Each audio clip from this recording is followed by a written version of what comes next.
Good morning, everybody. This is Craig from the University of Applied Research and Development. And as part of our Veteran Stories, Difference Makers, we've got Christina and Eddie with us today. Eddie being a veteran and Christina being a veteran spouse. Thank you both for your service. Really appreciate you both being here with us today. Good morning. Thank you. Good morning. Good to have you with us. I'd love for you to share, because both of you have powerful stories in your background growing up and your experiences. So why don't you both take some time to share your experiences leading up to Eddie's time in the military? I was born and raised in Brooklyn, New York. I was in a poverty situation with me and my family. And my father used to always talk about my uncle being in the service. And he used to always tell me when I was younger, maybe you should follow in your uncle's footsteps. I never met my uncle, but that was always in the back of my mind. And when I got older, I wanted to leave my area and better myself. And so I joined the Army in 1999. No, at the end of 98 and got in 1999. All right. Christina, tell us about how you two met, because I think it was in your infancy you two were very close. Oh, yes, absolutely. We met in high school at 14 years old, believe it or not. Wow. And we were freshmen in high school. And from there, we kind of went our separate ways. Eddie, as he mentioned, he went to the Army. I went to Temple University here in Philadelphia in the States for computer science and got my degree there. And then I want to say maybe 3 years later, we got back together and we got married while Eddie was stationed in Georgia in the military. Fort Stewart. Yes. Fort Stewart, yeah. Right. And I think am I right that you were both born in the same hospital? Yeah. 6 months earlier. Yeah, 6 months earlier. I was born in 1977 and she was born in 1978. Same hospital. Yeah. We didn't know that until we started writing our book. We have a book. It's called The Story of Christina and I. Actually, here's a memoir of our lives. And so in that book, we, as we went through a process of writing the book, we had all these similarities, these connection points. And one of them was realizing that we were born in the same hospital, which is not a normal occurrence in New York City because it's just so huge. And just to have that fact, and his father actually worked in that hospital, and my grandmother worked in the hospital as well at the same time. They didn't know each other, but yeah, at the same time. Wow. Isn't that amazing? It was destined to be. Yes.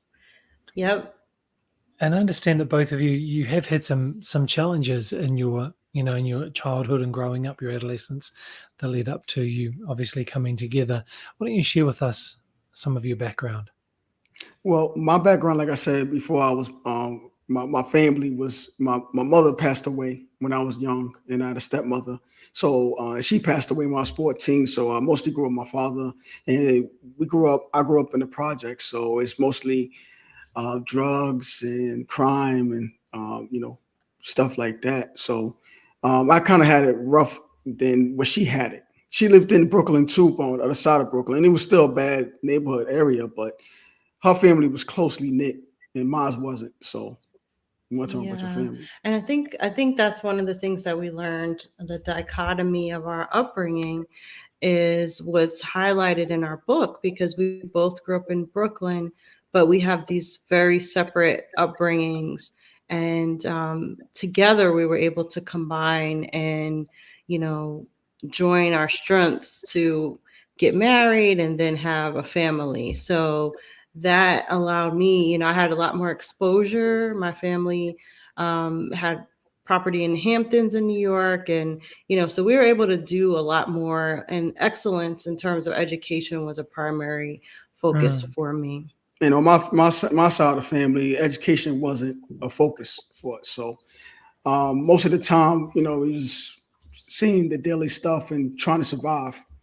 So, and that was a key to us getting together. A lot of stuff that we matched up together, it was fate. She didn't supposed to go to my school, and she wound up going to my school, and that's how we met. So yeah, it was all predestined. Yeah. I love how you said a bit earlier about you combined your strengths in your marriage and what you're doing now. I know that John Maxwell talks about if you focus on your strengths, you can be a top 10. But if you focus on your weaknesses, you might only ever be mediocre. And to focus on your strengths is a much worthy pursuit. Eddie, I'd love for you to share a little bit of your experiences in the military and the army and what you did. Oh, well, I was a 13 Echo field artillery. So I was the brains of field artillery. So when you see the big giant tanks with the guns, I'm behind the scenes showing them, telling them where to shoot at to prevent friendly fire. So with the brains of field artillery. My time in the military was great, but it was eye-opening. You know, I'm from Brooklyn, New York, so my basic training was down at Fort Sill in January. So it was freezing, it was cold. Just the first day alone, it wasn't anything that my recruiter told me I was myself getting into. Just going down there, we met some guys that was going down to Fort Sill at the same time. Some was Army, some was Marines, and we didn't even know each other. And we just got together and just told each other we're gonna stick by each other. And it was eye opening for all of us. So we go down there and we see other groups of people, other groups of soldiers that we thought that they'll probably try to pick on us. So we don't know what to expect. You know, we just got to get through this. You know, there's no way I could fail at this and go back to my neighborhood. So come to find out, those guys came the day before we did. So we just started. We all gelled together. No matter what color we were, we knew we had to survive and keep going. So just the great memories of being a part of a brotherhood. It was like growing together we all from different parts of the world. And we just had to grow together and become friends and just try to survive. It was nice. It was cold. It was freezing. We worked our butt off. We learned a lot in it, and we graduated and had fun and went our separate ways. But it was memories that I will never forget. Yeah, you mentioned about people different maybe different ethnicities or different cultures. Was that different than your environment where you grew up? The type of people that you're with when you're going through your training and in the army? Oh, sure. I mean, you got some people that were similar, but then you got some that, from Mexico, Australia, the southern England, part of the U.S. Yeah, southern U.S. It was crazy because we get thrown into this pot with everybody else that we don't know each other, and it's just so different personalities, different way of growing up, different way of seeing life, different way of talking. And there's no way I'm going back home. So we just had to survive and get together and understand each other. And that's the beauty about the military. You get a chance to understand everybody, other people from different parts of the world, and that's what makes it so special. Because you gotta they make sure that you mesh together. If not, you won't survive. It's all about teamwork and embracing each other. Do you think that that's a common experience for people who have been in the military, that sense of brotherhood and being able to understand people from different cultures working together? Yes, and if you're willing to open yourself up, it's even better. When you're in the military, especially basic training, you're not allowed to keep yourself in a shell. It's like you learning yourself and learning other people. So you have to open up. You have to be open-minded, and they get you to do that. But if you stay close to yourself, you don't get the experience what people bring to your life. So many people brought something to my life in basic training. It was amazing that I still remember to this day, or I still reach out to them to this day, because it's a great feeling to know that you can depend on someone that you never met, only for a couple of months, that you have to depend on that person. So if you stay open-minded, you can receive all the great stuff that comes with it. That's great. How long were you in the army? 3 years. I was in 3 years. Did you travel overseas, go on a deployment? No, I did not. No, my unit went in before they went to Iraq War. So I got out right before they went to the Iraq War. He was medically discharged. Yeah, I was medically discharged. Okay. Yeah. So now, after transitioning back into civilian life, and you two were married already, Yeah. So when you left the army and went into civilian life, what were some of those skills or those attributes that you took from the army that have really helped you become successful now? Listening to people. Before I joined the army, when I lived in Brooklyn, I ain't listened to anybody. I was a young kid. Nothing could tell me what to do. But you learn to listen, not just taking commands, but you learn to listen to other people, other issues, other problems, other things that they bring to the table. So you learn to listen. Of course, leadership. You bring to the table the point that you could give me anything, and if I can't accomplish it at that moment, give me some time and I can. So there's no way, there's no in the military. Just Mhm. you get your job, you got to do your job, you get through it. So listening and leadership is the things I brought to the table in the outside world. But um, it also gave you confidence. Like I wasn't scared to go into the outside world, especially because I had my wife and she was just about to get her degree. So I wasn't scared to go out to the world and say, hey, I'm a veteran and I could do this for you and your company. Mm, awesome. Christina, were you actually living on the base as some military families do where Eddie was, or were you geographically separate? We lived well, for a year we were apart. I lived in Philly while he was stationed in Georgia, in the Savannah, Georgia section, or Hinesville, Georgia. And then I moved there maybe a year into our marriage to Georgia to be with Eddie. And we lived right off of the base. So we lived in Hinesville, Georgia, which is right outside of Fort Stewart, Georgia, where the base was located. So I had to get acclimated to military life as well, just Right. learning how to balance and understand the subculture of the army. That was just a whole new experience that I was not familiar with. And then also learning how to juggle that with my own career and, Mm, kind of figuring out how to navigate it. I had to learn how to be a lot more flexible with the Army's requirements of families and soldiers.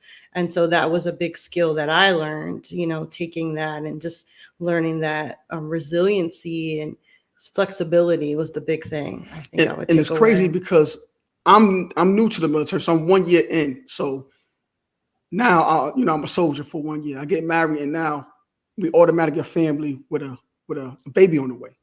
So now I got to get used to becoming a married soldier and having a family at the same time, still remembering that I am a soldier. So there's a lot of things we had to mm, communicate to each other because it was new to both of us. We both mm. young. Is new to both of us. So it was a lot of times that I couldn't do things and I had to do things, and we had to communicate. But it was rough. It was rough. We was poor. We got our first townhome, and we had bed sheets. As curtains. Bed sheets, like curtains, milk crates. People, Yeah. former veterans gave Veterans. us Yeah. beds, mattresses, Wow. tables. We was broke. Yeah. We was broke. But I would say the camaraderie of the military, the veterans that stayed in the area near the base, as well as the FRG, the Family Readiness Group, they were very helpful in Mhm. helping us just kind Mm. of get ourselves established as a family. So, Christina, you are a new wife, I guess. You are now a mum. You have your own career. You're developing. You're in a different geographic area. You're Yeah. learning the culture, as you say. All of this. And Eddie, as you said, you've got these different roles. What were some of those challenges that you experienced? I mean, they are challenges, but how did you navigate those challenges, and what was really the difference maker for you? You're still together, you're pursuing a vision together and helping other people. So, what did you do to get through those challenges that has enabled you to be successful now? I would say it was definitely just communicating Yep. together because, Hmm. as you mentioned, we were going through it together. Mm, So that was the one thing that was the first challenge we tackled as a couple. And so that allowed us to learn how to communicate with each other while this was occurring and figure out okay, well, how do we navigate this? How do we, almost like negotiate, picking up children, dropping off, Yep. all of that. Mm, Well, he did have to be deployed for like exercises and his mm, training, his annual training in California. So he was over there for over like a month and a half every year. So at that point, I was a single mom, during that right. time. So we really, it was about communication, being sensitive to each other's challenge, him as Mm, a husband and a soldier being in another state while I'm, balancing those things. I had to get my driver's license for the first time right before he had to go off to a training for 2 weeks. And I just had a new baby. So it was just working as a team. That I yeah. have to say, that is the biggest advice I could give couples, is you have to realize that you're a unit together in your household and as a married couple. And we were young too. We was 22 and 21. So I think for me, communication, but listening and giving feedback. As men, especially men that we have to get the job done, especially in the military. Um, you know, we can't say no to any job we get in the military. We have to do what we have to do. So we have to communicate that with our spouse, but also we have to listen and understand and give feedback to my spouse that, hey, I have to do this, but we can still do something else. Mm, Once I started doing that, listening to her, because I used to come home and either be tired or not do what I used to do. Because we newlyweds. Yeah. We newlyweds. right. So we never been in a situation before. And plus, I never saw a marriage before. My father was married, but my stepmother passed away. So I never saw a full marriage before. So I don't know what to say, what to act, anything like that. But I Mm, know I loved her, and I know how to mm, take care of her. So once she started telling me her issues and her problems, knowing that I can't say no to anything given to me in the military. I stopped listening and gave her feedback, and that helped a lot. That helped a lot. I never was dismissing her, but by me doing that, listening to her and telling her what she said and giving her feedback, open up both our mm. eyes to be like, okay, we can do this. We can make this work, and that's the main key that on my side that helped us make it work. Amazing. And so now you've started your own endeavor, your own initiative. Let me just pop it up on the screen. Tell us about what you're doing with Sledgehouse Media. Sure. So our entertainment company, it's a multimedia cross-platform entertainment company called Sledgehouse Media, which takes our last name, right, and incorporates it into the company. And what we do primarily is publishing books. We have films, a few other digital and audio projects that we have coming. And we have our memoir, which I mentioned earlier. It's the story of Christina and I right here. You can purchase it anywhere on Amazon, Barnes and Noble, anywhere books are sold. And in this book, we talk about our time in the military as a couple. We talk about the challenges that we encountered and then the plans that we put in place so that we could move forward together. We both got our degrees while Eddie was a veteran, and then also furthermore producing this new company together. So I would definitely say it's been a wonderful joy to actually have this come to fruition and be able to Mm, share the stories of just average people. That's our mission. And when we first married, remember, when we first married, we only had 50 cents in our pocket. So I wore my class A's and she wore her prom dress, a high school prom dress. And we just eloped, and it was a snowy day in Philly, and I picked her up, put her inside the car, and I got inside the car, the driver's seat, and I looked, and we had an old car too. We had a New York, a Chrysler New Yorker with over 180,000 miles on it. So we didn't know when we was gonna kick out. And I looked in my pocket, see how much money I had, and only had 2 quarters. And from that 2 quarters, I took one of them, called my father, told him what happened, and he sent us Western Union us $50, and we just took it from there. We knew we had love and confidence in each other, and we toughed it out and made it. Now we got our own company. amazing. Really inspiring. So knowing that you've been through challenges personally and now together and worked through those challenges and picked up skills and strategies along the way, like you said, listening, having a can-do attitude, having confidence in the love that you have together. What would be some advice and guidance you might give to a young married couple who are going through similar things to you, where one of the spouses might be in the military, one is pursuing their own endeavors?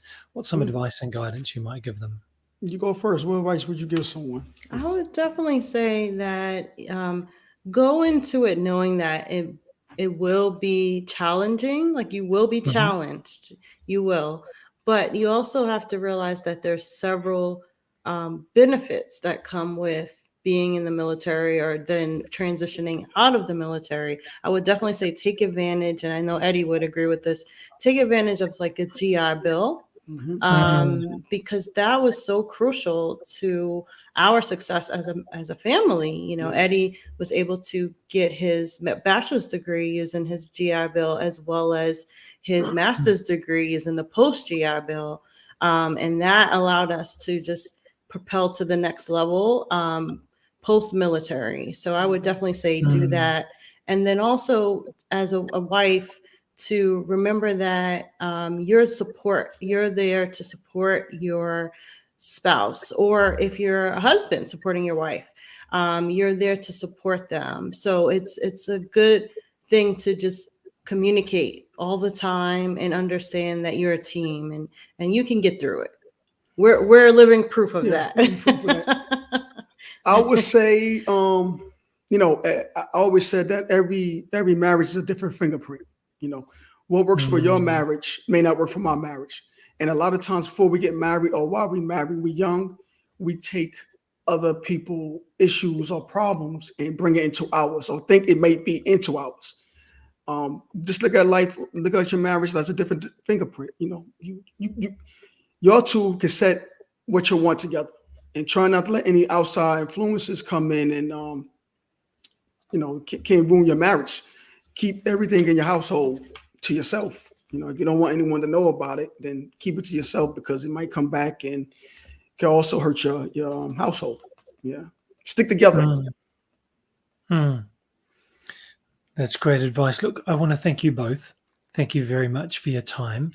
For those of you watching the recording on whichever platform, whether you're on YouTube, LinkedIn, Facebook, Twitter, Twitch, whichever platform you're watching this on, you can see that we've got the website for Christina and Eddie going on the bottom of the screen, and I'll put up the big banner as well so that you can reach out to them. If you're an aspiring author, you feel like that you have a story to tell in a book form or in other media, do reach out to them. They're doing great things. So thank you both very much for giving us your time. Eddie, thank you for your service. Thank you, Christina, for being part of that support team to make sure that it was successful. And is there one last thing that you'd like to encourage people with in regards to telling their story and sharing their story? Everyone's story is important. Your unique story might bring light to someone else. So always remember that as you're going through whatever challenges, good, bad, or indifferent, that whatever you are experiencing can actually probably help someone else too. Yeah, and never give up. Never give up, because if you give up, you're gonna start from the bottom again. It's gonna take longer. Just keep moving, keep going forward.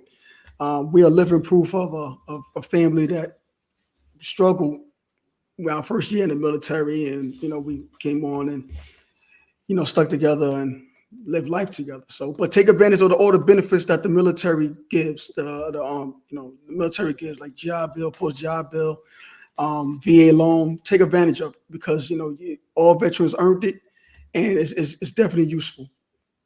It definitely Thank you both. Please don't go anywhere. Just as I wrap up, I'd love to have a quick chat with you afterwards as well. For those of you watching the recording, this is part of our Veteran Stories Difference Makers.